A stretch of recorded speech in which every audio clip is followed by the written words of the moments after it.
I watched the first season of Doctor Who recently, and it was everything that two of my redheaded friends said it would be.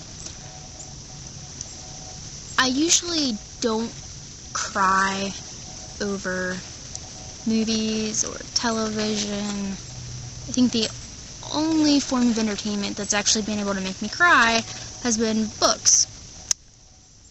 But Doctor Who found almost every single trigger, and it had me crying like a child. Whenever, I don't know much about Doctor Who, I don't. So, whenever I hear anything about the Doctor, it's usually that he's flamboyant and eccentric and stuff like that. I was not expecting the Ninth Doctor to be kind of raw and gritty at some stages of the episodes. Especially Dalek, that episode. When he goes to the museum and discovers that it's a Dalek that Dan Staten has been keeping as a pet and torturing, the fear is quite palpable and he wants to destroy it. Yet I find that very contrasting with the fact that he wants to help in any way possible.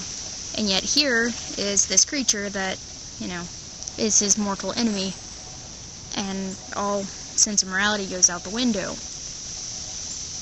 So, in a way, that the ending to that episode was very, I think, a bit of therapy for the Doctor, in that, since the Dalek fed off of Rose's DNA and can now feel fear, it was touching.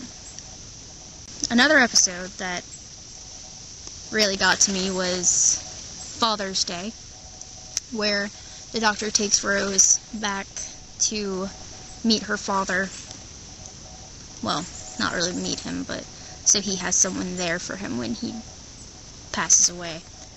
That episode it really touched a nerve.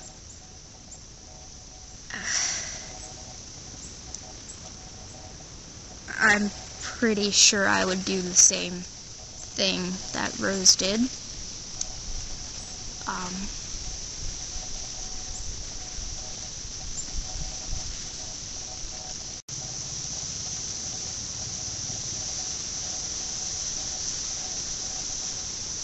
I really wish I would have recorded some of my reactions to Doctor Who, because they were a lot more tangible than they are now. Now I'm just thinking about Father's Day and just all the scenarios that could play out if you did actually have a time machine and you could have that option of going back and saving a loved one. Except, obviously there are consequences to that, and by far, favorite character, other than the Doctor, obviously, not Rose. I liked Rose up until Jack Harkness came into the picture, and then I love the idea of the 51st Century Man, though I was really, really disappointed when the Ninth Doctor and Rose left him behind on Satellite 5. I'm probably going to rewatch the first season, and then I'll borrow season 2 off of my friend Katie, one of the redheads I mentioned. The 10th Doctor is by far her favorite. I don't think I'll ever get over the 9th Doctor. The leather jacket was just, there are no words for that performance.